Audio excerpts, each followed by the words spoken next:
You have to walk the talk. You have to be authentic as a leader. If you're not doing it, they see that. It is entirely universal. There's other people who are going through this. For me, a great leader needs to be able to marry three things: vision, systems, and people. Welcome to Leadership Moments if this is your first time, and if you are returning, thank you for your support. This show is about leaders from all walks of life, leadership tips, and maybe even a little of what you wouldn't expect to help you in leadership. We would appreciate it if you tell someone else about our podcast as we strive to support all leaders that want to just be better. Let's get on with the show. Welcome to Leadership Moments, the podcast where real leaders share the moments that define them. I am Tracy-Ann Palmer. And I'm Stacey Caster. And as 2025 comes to a close, we're reflecting on what this year taught us about leadership, business, and the human side of transformation. And let me tell you, it's been a year of recalibration. You know, leaders faced economic uncertainty, shifting technology frontiers, and a workforce redefining what engagement really means. Yeah, and we're not just looking back, right? We're going to peer into 2026 as well, what it will take to thrive next year, and what new rules are emerging for leadership in a world that's learned to live with constant change. Oh boy, has there been change this past year. No kidding. I think every leader, every business would share that sentiment, Stacey, for sure. So let's start with what defined 2025. First of all, you know, economically, the US finished this year with inflation holding at 3%. Quite remarkable, right? The Federal Reserve finally began easing those rates between 3.75 and 4%. And after 3 years of volatility for everybody, I think that just felt like a big sigh of relief. Yeah, it did for sure. And, but it also forced leaders to get sharper, right? Growth slowed, margins tightened, and strategy mattered more than ever, but in a different way, right? The IMF projects global growth of about 3.2% for 2025 and a similar pace next year. Steady, but not spectacular either. Yeah, that's right. And yet, you know, the biggest transformation wasn't economic, it was actually operational. 78% of organizations now use AI in at least one business function. That is up from 72% just a year ago. Yeah, and I would argue that the way they're using AI is even more. So even though that percentage is not huge, it's how much they're using it and how they're leveraging it. So totally agree with you. But here's the catch, right? McKinsey found that only 15% of those organizations have actually redesigned the workflows around AI, which is what we were just talking about. Most are still layering it on top of these old processes. Yeah, and you know, I always keep thinking, like, just remember, AI's been around for years. AI is not new, right? It's just that it's, you know, we've now sort of on this trend of how do we leverage it? What are we going to do? And it's showed up in different ways within our businesses. But, you know, Stacey, I couldn't agree with you more. And leaders who created real value didn't ask, where can we use AI? What they asked was, where are we wasting human capacity? Yeah, yeah. And it's on the human side, right? So Gallup That's it. reported that global employee engagement dropped again to 21%. And even more worrying, manager engagement is hovering below 30%. That's, the quiet crisis nobody's talking about. Yeah. And it's a big crisis. And you're right, nobody's talking about it. You know, when managers disengage, everything else unravels. Clarity, feedback, productivity, morale. The best companies responded with something surprisingly simple: 15-minute weekly one-on-ones and relentless recognition.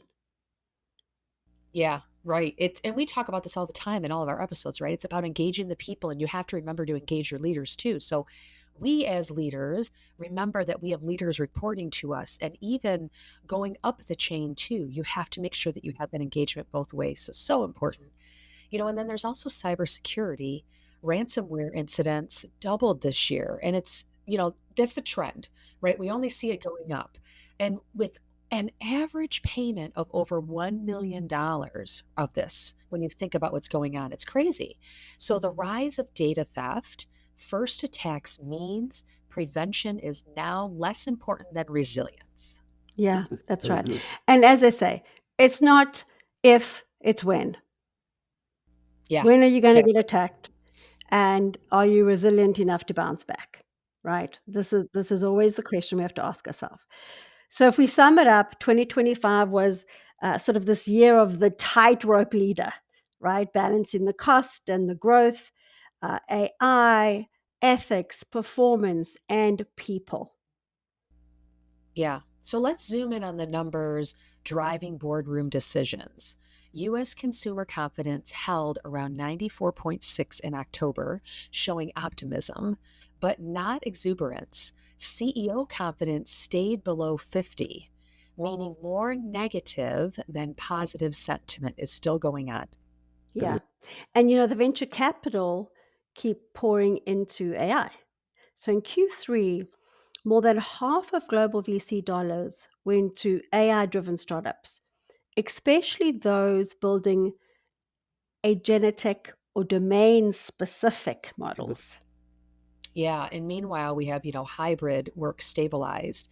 The average employee now works home 2.3 days a week, and it's a rhythm that seems to have stuck post-pandemic. Now, I'm hearing some companies that in 2026 they're going to 4 days a week, they're going full time, but the average is still this 2.3 days, and we do have some companies trying to push the one way, but we've seen companies trying to push that before, and then we've seen them pull back. So it'll be interesting on how we look into 2026 moving forward.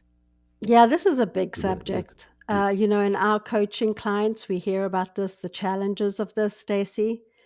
I think it's great to have people back to the office for the connection. I will tell you, though, productivity goes down. There's no question that I still think the hybrid model, at least from my perspective, is the best, right? Because they learned how to work. They learned how to be disciplined in an environment like that. But we still got that hybrid equilibrium challenges, right? So managers have to lead distributed teams while they're protecting that connection. We know that's real. We've seen a clear correlation between teams with a strong sense of belonging outperforming disengaged ones by over 50% in productivity metrics. So again, I think this is a bigger topic Yeah, for for sure. This could sure. have a whole episode in itself. Yeah, exactly. Yeah, that's right. Yeah, so the data says that this technology is advancing faster than people are adapting, and leaders' biggest job is bridging that gap. That's what you have to focus on as leaders. Yeah. And that is that's a big discussion, right? Let's talk about what actually worked this year. So this is, real leadership playbooks. Yeah, okay, so let's do number one, rewire to ROI. Companies that delivered value from AI didn't run pilots. They redesigned one workflow at a time, and they assigned ownership, tracking savings, and focused on measurable impact within 90 days. That was one of the changes. Number two, the manager flywheel. Leaders double down on clarity, on progress, on recognition.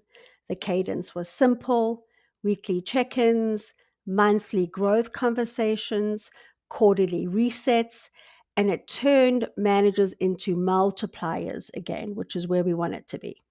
For sure. And number three, we got to bring up that cyber strategy again. Organizations ran quarterly simulations and implemented identity first security. Not glamorous, but we know it's absolutely essential. Yeah, and the big one that I saw and spent a lot of time discussing with different businesses was the FinOps for AI. As machine learning spend sort of bloomed, CFOs started treating AI like cloud, tracking the usage, the cost, the value through one dashboard. So it's now part of enterprise governance. And listen, I think FinOps is a big discussion. Just in general, I think that's going to be a massive, trend for a while.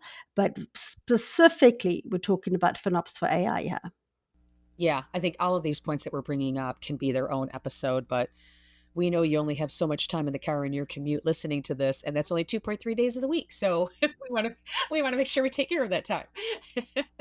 But we ask, what's the common thread with all of these? And it's really leaders who have operationalized discipline, whether it's people, process, or protection. Those are the leaders that win. So, Stacey, let's pull out that crystal ball. What do we think is coming in 2026? My first prediction for 2026 is it's going to be the year of the leader. Engagement recovery depends on equipping these leaders to lead with empathy and edge, and organizations will certify and coach every people leader, not just assume they know how to lead. So, coaching, as we know, is so important. And of course, that's what we want to be able to do, but you really got to focus on that leadership development. Yeah, for sure. Prediction 2, AI becomes a Gentech, not just a tool, but a teammate. And we hear this a lot. Gartner is already tracking the rise of multi-agent systems and AI security platforms. So by the end of next year, expect at least one business function in every Fortune 500 to run a Gentech workflows. I like the idea of that one. Yeah. All right, I got to go back to cyber again, right? So for my prediction 3, cyber becomes the next ESG. Boards will report cyber resilience alongside sustainability metrics because trust is now currency. That's right. And I mentioned it earlier. Prediction number 4, FinOps for everything. So we'll see financial accountability expand beyond cloud to include AI, SaaS, and even people productivity. Yeah. And I'm going to say that, hybrid work won't vanish. We kind of talked about this, right? It's going to normalize, just continue to normalize. 2 to 3 anchor days will become the standard, and flexibility will be the new talent contract. Prediction 6, kind leadership rises. Yes. And after years of volatility, employees are gravitating towards authentic, transparent leaders who pair performance with purpose. And this is definitely, I know you've seen it, Stacey, this is happening in the younger generations as well. This is very important to them. So as we see those multi-generational numbers change in the workforce, as the younger ones are coming up, this is something that's very important to them.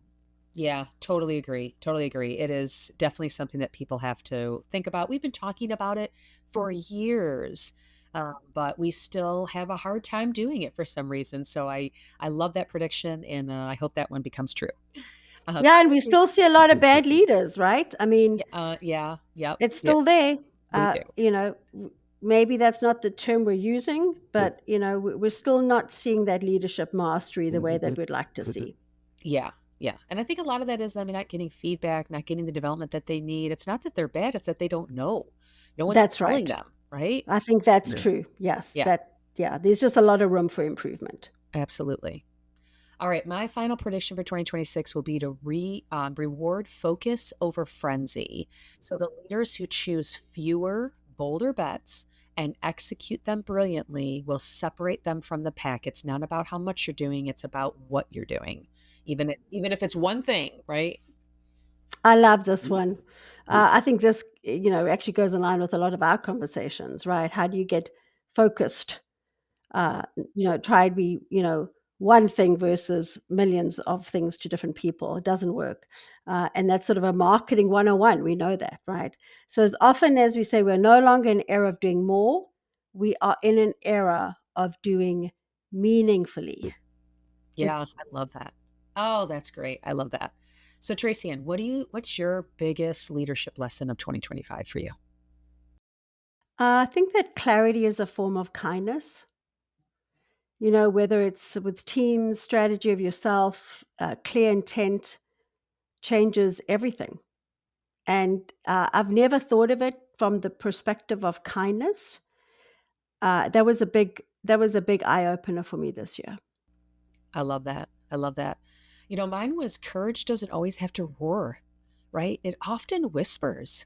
You can be super courageous and be the silent person in the room. So it's about staying the course.